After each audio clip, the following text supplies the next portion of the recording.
Boss स्वागत है आपका एक बार फिर। यहाँ पे मैं बिना बकवास के सीधी बात बोलूँगा ताकि मैं आप लोगों को जस्ट ज़्यादा से ज़्यादा 5 मिनट के आसपास जो मैं आपका टाइम ले सकूँ और आपको ये पूरी वीडियो में समझा सकूँ कि लास्ट 1 मंथ में एक अगर बात करें तो रणनीति क्या हो सकती है।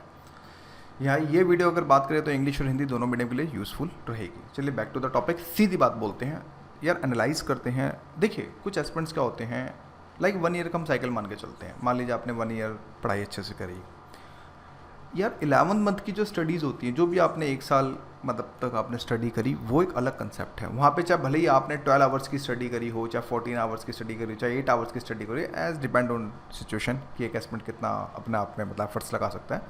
लेकिन जो थर्ड लास्ट के 30 डेज़ की जो स्टडी होती है, ये डिफरेंट पैटर्न और सबसे मोस्ट इंपॉर्टेंट पार्ट यही होता है। मतलब आप ऐसे समझें, आप एक मैराथन की मान लो 21 किलोमीटर की रेस लगा रहे हैं, जिसमें से आप 20 किलोमीटर ऑलरेडी चल चुके हैं, लेकिन अब आपने विन करने के लिए आपको 1 किलोमीटर चलना पड़ेगा। तो उसी सेम सिचुएशन में 30 डेज जो होंगे वो बहुत ज़्यादा आप लोगों के लिए इंपॉर्टेंट होंगे। इस दौरान कुछ सीनियर स्टूडेंट्स भी आएंगे आपके पास, दोस्त काफ़ी ज़्यादा एक्सपीरियंस है उनको, लेकिन अगर सच बताएं तो वो काफ़ी बड़ी बड़ी बात बोलेंगे कि मुझे सब कुछ आता है, ये आता है। तो कहीं ना कहीं आप अपने आप को उनसे कंपेयर भी करने लग जाएंगे, यार इनका लेवल देखा है कितना स्ट्रॉन्ग लेवल है, ये है वो है, हम तो चूजे हैं, हम तो कुछ नहीं कर पाएंगे। ऐसा कुछ नहीं है। इट्स ऑल अबाउट आपका उस दिन का दिन क्या है, आपका वो क्या वो मतलब डे कैसा रहेगा, वो सारी सिचुएशन होती है। और साथ में जो आपने अभी तक 11 मंथ्स की स्टडी करी या फिर 1 साल की स्टडी करी, ये उसका आउटकम के लिए बारी आती है। तो हमें अगर मान लीजिए एक्सपर्ट है तो ये अगर सिलेक्ट हो भी गया तो क्या हो गया भाई, सीट्स तो ऐसा है नहीं कि एक ही सीट होती है, मोर देन काफ़ी सारी सीट्स होती हैं यूपीएससी में, तो आपको तो उसके लिए फाइट करनी है। तो ऐसे लोगों से भी थोड़ा सा डिमोटिवेट होने की कोई ज़रूरत नहीं है, वो अपनी जगह भी ठीक है, आप अपनी जगह भी ठीक हो। तो इस चीज़ को भी आपने जो है बेसिकली अगर बात करें तो समझ के चला है। आपका जो पैटर्न होना चाहिए, देखो पैटर्न यहाँ पे होना चाहिए रिविज़न का। अब आपके पास लेट्स सपोज अगर आप 10 आवर्स की स्टडी करते हो तो एटलीस्ट आपको लाइक 6 to 7 आवर्स का तो आपने रिवीजन रखना ही पड़ेगा, क्योंकि revising, keep revising, analyse your mistake. अगर आप पे कोई मिस्टेक्स ज़्यादा हो रही हैं, जैसे कि फॉर एग्जांपल एमसीक्यू बनाने में कुछ गड़बड़ी हो रही है, कोई आपका कोर सेक्शन वीक नहीं है, मतलब कोई सेक्शन वीक है, ये है, तो आपको अपनी मिस्टेक्स को यहाँ पे एनालाइज करने का टाइम है। और उसको आप ऐसे कि स्ट्रेंथ के तौर पे आप उसको कन्वर्ट करोगे, अपॉर्चुनिटी के तौर पे जो आप उसको कन्वर्ट करोगे। और साथ में ट्राई टू लर्न फैक्ट्स। अब कुछ बोलते हैं UPSC is all about A concept building and depth knowledge. भैया पीटी में फैक्ट्स भी इंपॉर्टेंट होते हैं। क्यों इंपॉर्टेंट होते हैं? रीज़न ये है कि फॉर एग्जांपल 3 स्टेटमेंट आ गई, 2 में कंसेप्चुअल पूछ लिया, 1 में फैक्ट पूछ लिया।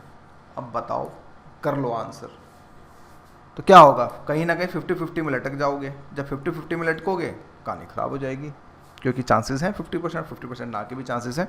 तो कोशिश ये करना है कि फैक्ट्स के पीछे भी जहाँ कोई चीज़ें हैं आपको रटनी पड़ेंगी। हाँ ये फैक्ट है, बार बार आपको रटना पड़ेगा, कोई बताता नहीं है वो एक अलग बात है, लेकिन फैक्ट्स भी आपको रटने पड़ेंगे।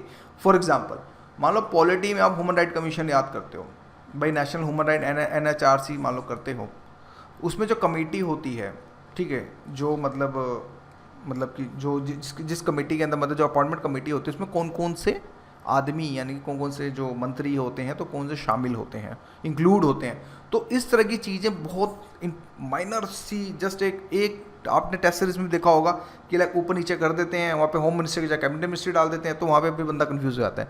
तो उस तरह के फैक्ट्स आपको जो है रटने पड़ेंगे। लाइक FR के भी आपको पूरा आपको लाइक 12 to 35 आपको पूरा अच्छे से जो अगर बात करें तो बढ़िया से आपको मतलब करके चलना पड़ेगा अगर हम बात करें तो। इसी तरह DPSP है, ड्यूटीज़ हैं, तो ये सब चीज़ें आपको, कुछ चीज़ें ऐसी हैं जहाँ आपको आपको कंसेप्ट बिल्डिंग आपको रखनी पड़ेगी।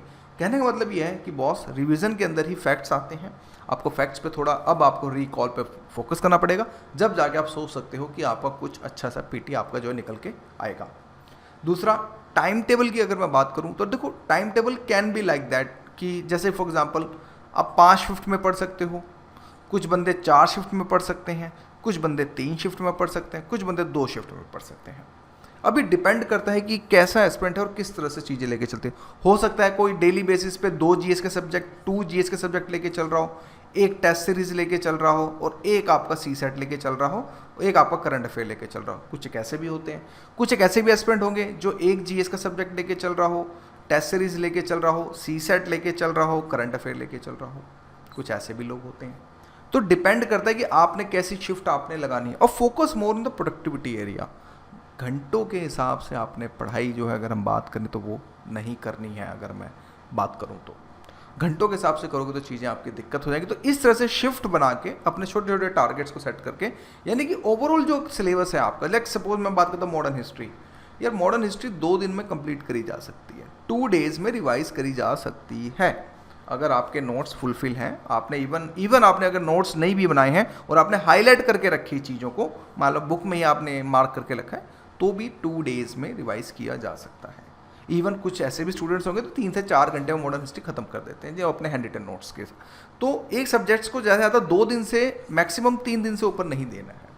अगर आप 3 दिन दे रहे हो तो एटलीस्ट आपको दिन में 2 जीएस के सब्जेक्ट जरूर पढ़ने हैं। अब भाई मॉडर्न हिस्ट्री के साथ आप पॉलिटी भी लगा लो, या फिर पॉलिटी के साथ इकोनॉमी कर लो, या फिर इकोनॉमी के साथ आप ज्योग्राफी कर लो, या फिर इन्वायरमेंट कर लो, ऐसे कर लो, मतलब किसी तरह से भी आप चीज़ों को कर सकते हो।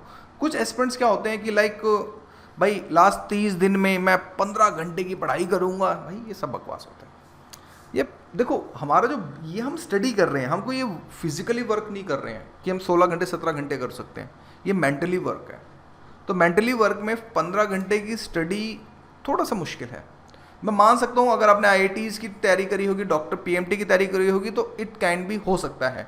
क्यों? वो एक सिचुएशन होती है, यंग होते हो, अब या मोर देन 20 प्लस हो, एटलीस्ट 20 प्लस हो, तो उस सिचुएशन में 15 घंटे के अलावा, क्योंकि इसमें क्वालिटी वाइज स्टडी नहीं होगी, अब आपने क्वालिटी पे ज़्यादा फोकस करना है। क्वालिटी पे फोकस करो, कंसिस्टेंसी बना के रखो। ये नहीं एक दिन 15 घंटे पढ़ लिए, अगले दिन 2 घंटे पढ़ लिए, भाई एवरेज क्या निकला फिर आपका 2 दिन का? भाई मुश्किल से मुश्किल आपको कितना निकला? 8.30। तो ऐसे नहीं है, आप 8 to 10 या फिर इवन 7 to 10 या फिर 7 to 11 के बीच में अपने, डिपेंड करता है कि एक एस्पिरेंट कैसे, कोई धीरे पढ़ता है, कोई तेज पढ़ता है, कोई फास्ट पढ़ता है, डिपेंड करता है। अपनी कंसिस्टेंसी को बना के रखो। ये नहीं कि हार्ट बीट की तरह कभी अप कभी डाउन, कभी अप कभी डाउन, ऐसे नहीं। एक कंसिस्टेंसी होनी चाहिए, ताकि आपको, मतलब अगर बात करें तो आपको धीरे धीरे कंसिस्टेंसी पे जो चीज़ें आपकी जब चलेंगी तो डेफिनेटली आपको काफ़ी ज़्यादा जो है, आपको अगर मैं बात करूँ तो फ़ायदा होगा, राइट। एक तो ये बात भी होगी। दूसरी, लाइक ट्राई टू रिवाइज। अब देखो यहाँ पे आते हैं सबसे बड़े काम की बात। काम की बात ये है कि देखो यार 15 से 20 दिन, अब जो आज से या फिर कल से आप मान लो, इसमें क्या करो, 1 टाइम सिलेबस तो आपने पूरा फुल सिलेबस याद करना है अच्छे से, मतलब आपने पूरा बैक टू बैक रिवाइज कर लो। कुछ ऐसे भी एस्पिरेंट्स होंगे साथ में इंक्लूडेड इसमें प्रीवियस ईयर्स के टेस्ट पेपर्स, जो प्रीवियस ईयर्स के जो आपने 1990 से लेकर 2021 तक इसमें जो आपने दिए थे। इसमें क्या कर सकते हो आप, करंट अफेयर को छोड़ दो, जो करंट अफेयर है उसको नहीं पढ़ना, लेकिन जो हाँ history, geography, polity, economy, environment, even science tech से भी कुछ सेक्शन अगर है तो उनके MCQs को आप देखो, एनालाइज करो, उनकी एक्सप्लेनेशन को पढ़ो, ताकि कहीं ना कहीं होता है कि 1 से 2 क्वेश्चन आपके प्रीवियस पेपर्स के भी जो है फंस जाते हैं। तो ये आप syllabus at least last 15 to 20 days में इसको करो। लास्ट 50, अब देखो 15 to 20 डेज ऐसा है कि देखो हो सकता है कुछ एस्पिरेंट 12 से 20 दिन में के बीच में कर सके, कोई 12 दिन में भी खत्म कर सकता है, कोई 20 डेज में भी कर सकता है, डिपेंड करता है एस्पिरेंट के ऊपर। सारी चीज़ें एक साथ हम फिट नहीं कर सकते। तो उसी की जैसे लास्ट 15 to 10 डेज के अंदर, यानी कि लास्ट का आधा महीना मान लो या फिर लास्ट के 10 दिन मान लो, उस सिचुएशन में आप जो है लाइक कोर सिलेबस को सबसे ज़्यादा रिवाइज करो। लाइक रिवीजन आपने 2 टाइम्स आपने जो है करनी है एटलीस्ट, कि रिवीजन आपने सबसे ज़्यादा जो है आपने बेसिकली अगर बात करें तो करके चलनी है। कि कोर सिलेबस, देखो कोर सिलेबस वो होता है एक्सपेक्टेड क्वेश्चंस होते हैं, या फिर वो जहाँ से एक एरिया होता है UPSC का आने का। जैसे फॉर एग्जांपल मैं जैसे कि आपको एग्जांपल की लिस्ट में बताऊं, जैसे आप इसको हॉट टॉपिक भी बोल सकते हैं, या फिर आप इसको कोर एरिया भी बोल सकते हैं, वट एवर जो भी आपको बोलना है वो बोलें। लाइक रिपोर्ट्स, या क्वेश्चन ये होता है कि रिपोर्ट आ जाती है, दिन खराब है, बुरा वक्त चल रहा है, तो हो सकता है रिपोर्ट ना भी आए, लेकिन मैक्सिमम चांसेस होते हैं कि एक आधी रिपोर्ट जो है दे देते हैं, जो मैंने आपको ऑलरेडी टेलीग्राम पे शेयर भी कर रखी है। नेशनल पार्क से भी क्वेश्चंस बन रहे हैं, अब क्यों सुर्खियों में चीज़ें इंपॉर्टेंट हैं, काफ़ी सारे नेशनल पार्क है, तो उसमें जो कोर नेशनल पार्क्स हैं, लाइक आपके नॉर्थ ईस्ट के हो गए, साउथ के हो गए, नॉर्थ ईस्ट और साउथ के जो नेशनल पार्क है बहुत ज़्यादा इंपॉर्टेंट हमें देखने को मिलते हैं। UPSC लव गांधी जी से एक आधा क्वेश्चन इवन आपको PT में तो मिलेगा, मेंस में तो मिलते हैं, PT में भी एक आधा क्वेश्चन गांधी जी पे जरूर मिलेगा। और इस बार तो इवेंट्स में भी काफ़ी सारे 100 ईयर्स के हो गए हैं, जो 100 ईयर्स, 200 ईयर्स, 300 ईयर्स जो भी इवेंट्स हो रहे हैं, या 250 ईयर्स, 150 ईयर्स के जो इवेंट्स हो रहे हैं, उन पे भैया बहुत ज़्यादा फोकस करके चलना, क्योंकि क्वेश्चन के चांसेस वहीं से बनेंगे। फिर UPSC लव जैन बुद्धा, एक आधा क्वेश्चन यहाँ से जरूर टपकता है। साथ में इकोनॉमिक सर्वे से भी कोई एक आधा क्वेश्चन टर्मिनोलॉजी से लेके कोई टॉप 5 में क्या है, टॉप मतलब इंपोर्ट में क्या है, एक्सपोर्ट में क्या, हमारा रुपया कहाँ गया कहाँ आया, ये सारी चीज़ें अगर बात करें तो इकोनॉमिक सर्वे से हमें जो चीज़ें देखने को हमें जो है मिलती हैं। तो अगर ओवरऑल अगर मैं बात करूं तो कम से कम 5 क्वेश्चन तो यार आपको इस वीडियो से देख के आपको हिंट लग जाएगा कि ये टॉपिक तो करके जाने हैं, यानी कि इस वीडियो से आपके 10 मार्क्स आपके ऑटोमेटिक इंक्रीज हो रहे हैं, ये मैं सच बता रहा हूँ।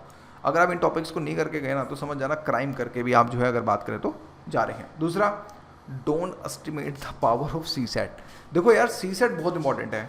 कुछ बच्चे स्पेशली अगर हिंदी मीडियम की बात करें वो सोच रहे हैं कि हम कंपैरिजन के भरोसे चले जाओगे तो सबसे बड़ी आप गलती कर रहे हो। आपको मैथ्स और रीजनिंग्स में आपको टॉपिक्स में बनाना पड़ेगा। मैथ्स में जो टॉपिक्स होते हैं लाइक एवरेज के टॉपिक हो गया, परसेंटेज का टॉपिक हो गया, एसआई टॉपिक हो गया, सीआई टॉपिक हो गया, प्रॉफिट एंड लॉस हो गया, नंबर्स हो गए, लाइक आपका टाइम एंड वर्क हो गया, टाइम एंड स्पीड हो गया, ये कुछ टॉपिक्स हैं। लाइक आपका इसके अलावा लाइक प्रॉब्लम ऑन एजेस हो गया, ठीक है, मिक्सचर हो गया।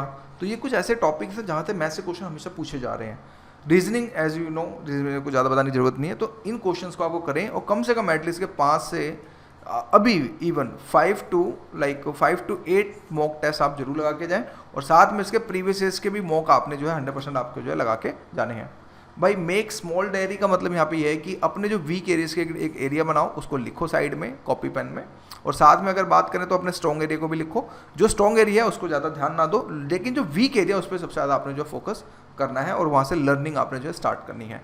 अबाउट द टेस्ट सीरीज, देखो दोस्तों ऐसा होता है यार, देखो यूपीएससी का पेपर इस पेपर मैंने लिखा है, इसमें यहाँ पे ये होता है कि देखो लाइक यूपीएससी अगर आप कर रहे हैं, यूपीएससी का एग्ज़ाम एक अलग लेवल का एग्ज़ाम है, उसमें सभी चीज़ों को ध्यान में रख के पेपर बनाया जाता है।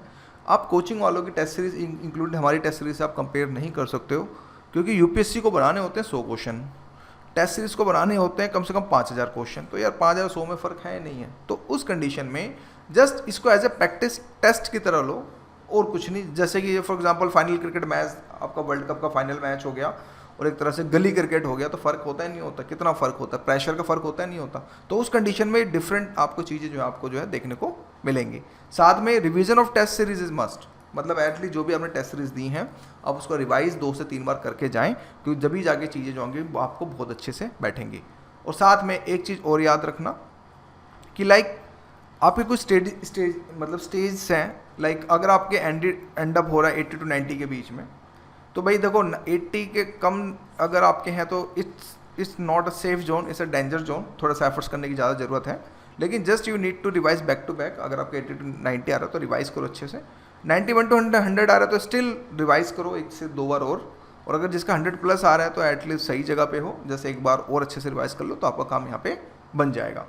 अब यहाँ पे एक अरोड़ा का फॉर्मूला दोस्तों यहाँ पे ये है कि like suppose if you are ended with 80 score in a test series, एक एवरेज स्कोर आपका 80 आ रहा है। 80 का मतलब ये है कि भाई लेट्स सपोज आपने 25 टेस्ट दिए, आपके किसी में 100 आ रहे हैं, किसी में 70 आ रहे हैं, किसी में लाइक सपोज 110 आ रहे हैं, किसी में आपके मान लो 65 भी आ रहे हैं। लेकिन इन सबको जब हम ग्रैंड टोटल एवरेज टोटल करेंगे तो आपका जो एवरेज स्कोर आ रहा है 80 फॉर एग्जांपल, मैं जैसे बता रहा हूँ, तो इसमें आप 15 मार्क्स और ऐड कर लेना, ये आपका फाइनल स्कोर होगा। यानी कि फॉर एग्जांपल अगर किसी का 90 आ रहा है तो 15 और जोड़ लो तो आपको 105 आ रहा है। किसी का अगर 95 स्कोर आ रहा है एवरेज स्कोर, तो उसमें आप 15 और जोड़ लो तो ये आपका यूपीएससी का स्कोर है। तो ये चीज़ कैसे आई, किस तरह से आई, काफ़ी टाइम हो गया है पढ़ाते पढ़ाते लोगों बच्चों को गाइड करते करते, तो ये फॉर्मूला मेरा खुद का है। तो कम से कम 15 मार्क्स आप उसमें ऐड कर देना और आपका काम आपका जो बेसिकली काम है जो यहाँ पे हो जाएगा। जस्ट मुझे यही बताना था कि कीप रिवाइजिंग, ठीक है, किसी की बातों में नहीं आना, जैसे अपने फोकस पे रहो, अपने keep revising, keep focusing, keep learning, बस यही एक मंत्र है। इसके अलावा कोई बोलता है चूरन दे रहा हूँ या चमत्कारी नोट्स दे रहा हूँ, सब बकवास है। जो भी आपने पढ़ा कोई नया चीज़ें नहीं पढ़नी है, बस उसी जो भी पढ़ा अभी तक उसी को बार बार रिवाइज करना है और लिमिटेड सोर्सेज को यूज़ करना है। और बस मैं यहाँ पे ये बोलूँगा। तो आज की वीडियो के लिए नहीं, थैंक यू।